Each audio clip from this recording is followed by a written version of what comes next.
All right, guys, here we go with day number 10. Y'all see I'm going natural? Mm, a natural flow. Anyway, so day number 10. Let's see what 10 is. Let's see what 10 is. 10, 10, 10, 10, 10, 10, 10. Woo! 25 days of testaments. Okay. Mental abuse. Woo, child. Yeah, I went through mental abuse. But by the grace of God, I made it through. So,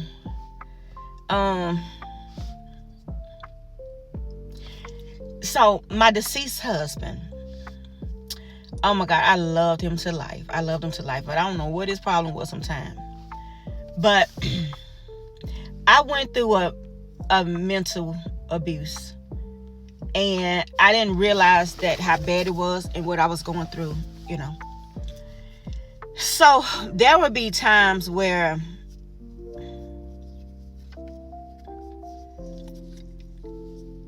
one minute he'd be nice. The next minute it'll be, I don't even know what the word to put on it. And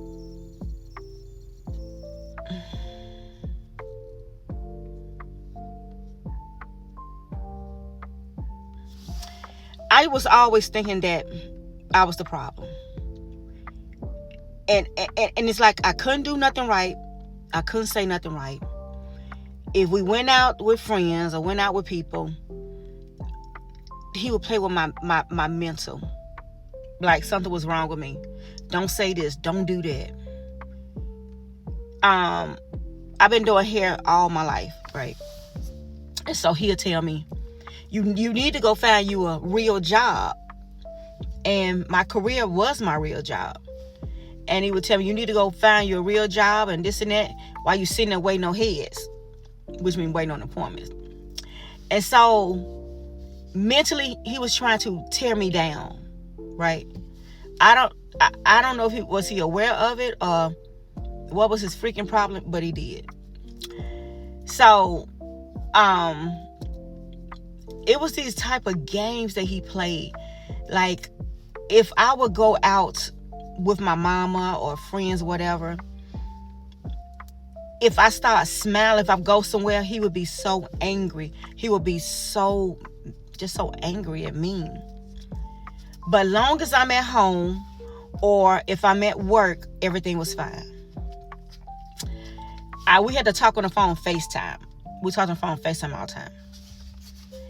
And if he called me FaceTime, I had to be in the house or I have to be somewhere that he approves of. Okay. So, like if I'm outside, I kid you not, I will run in the house and answer his FaceTime.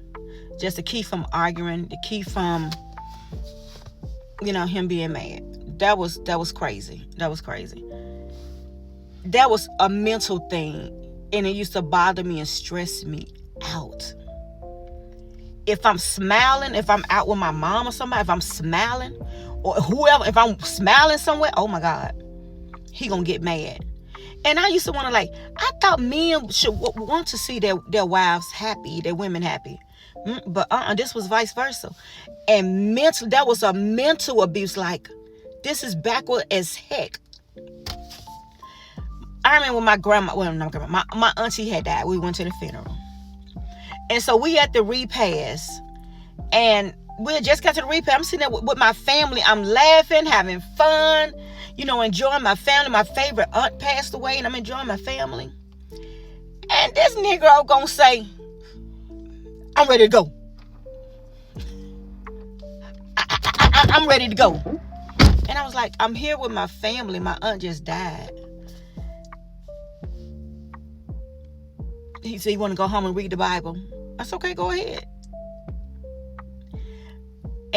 But long as I was in that smile, he was mad.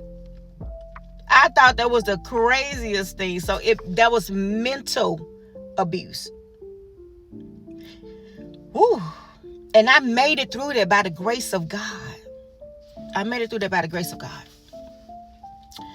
It was another time,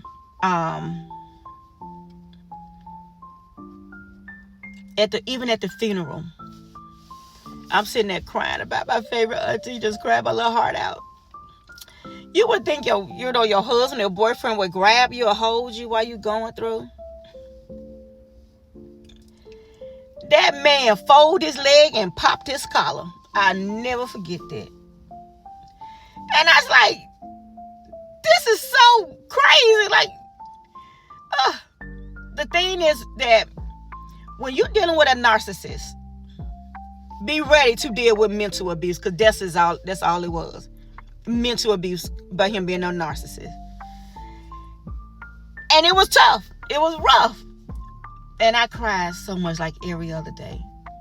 Like how you love me, but at the same time, mentally mistreat me. So that was a breaking of that spirit that was in him trying to break me. Because I don't want to say it was him. I want to say it was that spirit that was in him. Mean, controlling, jealous, freaking spirit that was trying to mess with my mental. So yeah, I survived mental abuse. Yeah, by the grace of God.